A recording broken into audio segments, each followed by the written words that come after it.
नमस्ते भारत। आप सभी लोगों के बीच में एक बार फिर से मैं उपस्थित हो गई हूं। तो निवेदन सबसे पहले मेरा वही कि प्लीज आप सब लोग इस वीडियो को लाइक कीजिएगा, अंत तक देखिएगा, शेयर कीजिएगा और साथ के साथ मेरे यानी आपके अपने चैनल ममता पेन्यूली काले उवाच को सब्सक्राइब करते हुए बेल आइकन को प्लीज जरूर हिट कर दीजिएगा, ताकि जब भी मैं लाइव आऊं, कोई रील या वीडियो अपलोड करूं तो उसकी नोटिफिकेशन आप सभी लोगों के बीच में तुरंत से आ जाए। महाकुंभ में मौनी अमावस्या के पावन पर्व पर 30 लोगों की भगदड़ की वजह से जाने गई और 60 से ज्यादा लोग घायल हो गए। यह मात्र एक हादसा नहीं है, अपितु साजिश है। यह बात मैं डे वन से बोलती रही हूं, क्योंकि मेरा मन यह मानने को तैयार ही नहीं था कि जो महाकुंभ इतनी बड़ी बढ़िया व्यवस्थाओं के बीच में चल रहा है, जिसको स्वयं महाराज जी ऑर्गेनाइज करवा रहे हैं, वहां पर अचानक से भगदड़ हो गई मौनी अमावस्या के दिन। और मैं शुरू से बोल रही थी कि नहीं, कोई साजिश है, कोई साजिश है। और फाइनली वो बात अब ऑलमोस्ट साबित हो रही है, क्योंकि साजिश वाले एंगल की इन्वेस्टिगेशन आरंभ हो गई है। और साजिश सिर्फ ऐसा नहीं है कि मेरा मन गवाही नहीं दे रहा था इसलिए अब हम बोल रहे हैं। जो प्रत्यक्षदर्शी हैं, जो भुक्तभोगी हैं, उनके जो स्टेटमेंट्स आए हैं, उन्होंने पुख्ता कर दिया इस बात को, स्टैंप लगा दी सच्चाई की कि हां साजिश हुई है। वहां पर साजिशकर्ता थे, हुड़दंगी थे, अराजक तत्व थे, ढंड मुष्टंड युवाओं का, लड़कों का गैंग था, जिन्होंने ये स्टैम्पीड वाली सिचुएशन वहां पर क्रिएट करी, धक्के मारे लोगों को। और उन प्रत्यक्षदर्शियों की बात मैं आप लोगों को ऑलरेडी अपने प्रीवियस वीडियोस में सुना चुकी हूं। अब जो यूपी की पुलिस है, वो एटीएस एसटीएफ साजिश वाली जो कंस्पिरेसी है उसको इन्वेस्टिगेट करना उन्होंने आरंभ कर दिया है। ड्रोन के द्वारा जो फुटेज ली गई है उसको खंगालना आरंभ कर दिया, उन लोगों को चिन्हित करना आरंभ कर दिया है, उन हट्टे कट्टे मुस्टंडों को जिन्होंने धक्का मुक्की करी थी, जिन्होंने भगदड़ मचाई थी, जो किसी ड्रेडेड क्रिमिनल से कम नहीं है। उसके अलावा जो रेहड़ी वाले लोग वहां पर हैं, जो प्रसाद बेच रहे हैं, चूड़ी बिंदी आदि बेच रहे हैं, उनसे भी पुलिस ने पूछताछ आरंभ कर दी है, ताकि अहम सुराग उनके हाथ लग सके। और जो हुड़दंगी हैं, जो अराजक तत्व थे, उनको चिन्हित करने की पूरी जो इन्वेस्टिगेशन है वो आरंभ वहां पर हो चुकी है। मैं पहले से ये बात आप लोगों को बता चुकी हूं कि ये कोई नॉर्मल महाकुंभ नहीं है। इस महाकुंभ को यूपी के कोई साधारण सीएम नहीं करवा रहे हैं, एक योगी करवा रहे हैं। उनके लिए महाकुंभ की जो इंपॉर्टेंस है वो आपसे, मुझसे, हम सबसे बहुत ज्यादा है ना। और उनके लिए भारतवर्ष की जो विरासत है, जो आस्था है, जो सभ्यता है, जो संस्कृति है, वो टॉप मोस्ट प्रायोरिटी है। भारतवर्ष की जनता, उनकी सुरक्षा, उनका जीवन, उनका सुख उनके लिए हाई प्रायोरिटी है। और उसको ध्यान में रख करके महाराज जी योगी आदित्यनाथ जी ने वहां पर यानी महाकुंभ के अंदर पूरी व्यवस्थाएं की गई थी। और कोई प्रश्न नहीं होता था कि मौनी अमावस्या के दिन 10 करोड़ लोग भी आ जाते तो भी स्टैम्पीड होती। उस दिन वहां पर फाइनली 8 करोड़ के करीब लोगों ने आस्था की डुबकी लगाई।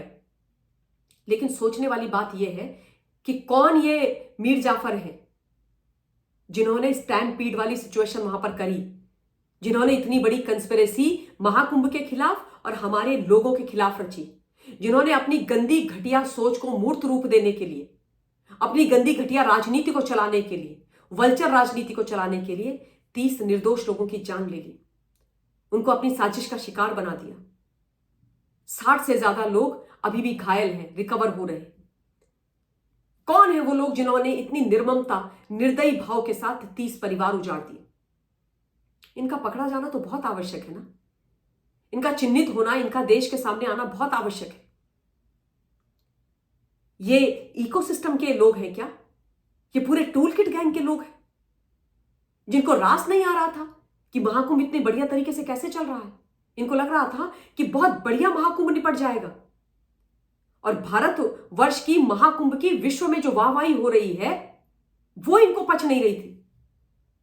क्योंकि ऐसा नहीं है कि केवल भारतवर्ष के अंदर भारतीय लोग महाकुंभ में आस्था की डुबकी लगाने आ रहे हैं, विदेशों से केवल जो भारतीय वो आ रहे हैं, नहीं, जो विदेशी मूल के लोग हैं, बड़े बड़े जो लोग हैं, जॉब स्टीव्स की पत्नी आदि, वो सब लोग आ रहे हैं, वो वहां पर आस्था की डुबकी लगा करके जा रहे हैं। और यही चीज, ये स्वरूप जो भारतवर्ष का आज विश्व स्तर पर बन रहा है, महाकुंभ का बन रहा है, वो इनको पसंद नहीं आ रहा था।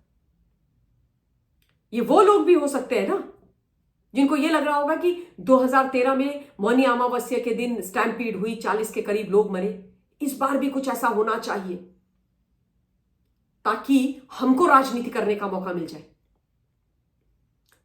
ताकि उसके बाद इसको तमाशा बनाया जाए, फेक नैरेटिव चलाया जाए, योगी जी का त्यागपत्र मांगा जाए, महाकुंभ को बदनाम किया जाए, इस देश को बदनाम किया जाए, इस देश पर कुठाराघात किया जाए। शर्म आनी चाहिए ऐसे लोगों को। इनको तो कड़ी से कड़ी सजा मिलनी चाहिए। अपने गंदे मंसूबों को पूर्ण करने के लिए लोगों की जान ले ली। भारतवर्ष के लोग तुम्हारे लिए गाजर मूली हैं क्या? अपनी स्वार्थ सिद्धि के लिए जब मर्जी आए तब काट दोगे, कुछ भी कर दोगे। ये वही लोग हैं ना जो इस देश के अंदर दंगे करवाते रहे। आज ये देश शांति प्रिय तरीके से चल रहा है, इस देश के अंदर दंगे नहीं हो रहे, सब कुछ बढ़िया है, तो इनको अच्छा नहीं लग रहा है। जब मैं ऐसी चीजें बोलती हूं ना तो कई बार बहुत भावुक हो जाती हूं, क्योंकि ऐसी गंदी घटिया राजनीति की कोई जगह नहीं है भाई हमारे हृदय में, हमारे दिलों में, इस देश के अंदर। गंदी राजनीति को साफ करने का काम योगी जी और मोदी जी आज कर रहे हैं, तो इनको तकलीफ हो रही है। इस देश के अंदर जो सत्ताधारी लोग रहे हैं उनके लिए आप और मैं क्या रहे हैं भाई? इस देश की जनता क्या रही है? मात्र वोटर्स, अपनी कुर्सी, अपनी सत्ता में पहुंचने का एक माध्यम। कभी कार सेवकों पर गोली चला देंगे, महाकुंभ के अंदर स्टैम्पीड करवाने के लिए हट्टे कट्टे लोग भेज देंगे। प्रत्यक्ष दर्शियों ने यह बताया है, जो लोग भुक्तभोगी हैं उन्होंने यह बोला है कि हां, अराजक तत्व थे, लाल झंडा लिए हुए थे। कई लोग कहते हैं कि 60-70 हट्टे कट्टे मुस्टंडे लड़के थे जो आए भीड़ में, मॉब में, और उन्होंने लोगों को धक्का मारना आरंभ कर दिया, रौंद करके लोगों को चले गए। एक बार धक्का मार दिया, लोग गिरते चले गए, गिरते चले गए, और उसके बाद वो गायब हो गए। एक महिला का स्टेटमेंट मैंने आप लोगों को सुनाया कि कैसे उसने बोला कि कुछ लोग आए, लड़के आए, मैं खड़ी थी ढलान जैसी जगह में, धक्का मारा, मेरे ऊपर 10 लोग गिर गए, फिर मैंने किसी की बेल्ट पकड़ करके खड़ी हुई, बाल बाल वो बेचारी बहन बची। एक पुरुष भाई की बात भी मैंने आप लोगों को बताई थी। तो प्रत्यक्षदर्शियों के स्टेटमेंट के ऊपर ये साजिश का सत्य बाहर निकल रहा है। ये नहीं है कि किसी के मन की उपज है, नहीं। ये नहीं है कि शासन प्रशासन बोल रहा है, नहीं। ये वो लोग बोल रहे हैं जो बेचारे अच्छी किस्मत थी कि वो बच गए, इन साजिशकर्ताओं के गंदी साजिश का शिकार नहीं हुए, लेकिन वो गिरे, उन्होंने वो भय देखा, वो वहां फंसे, और अब वो सच बता रहे हैं।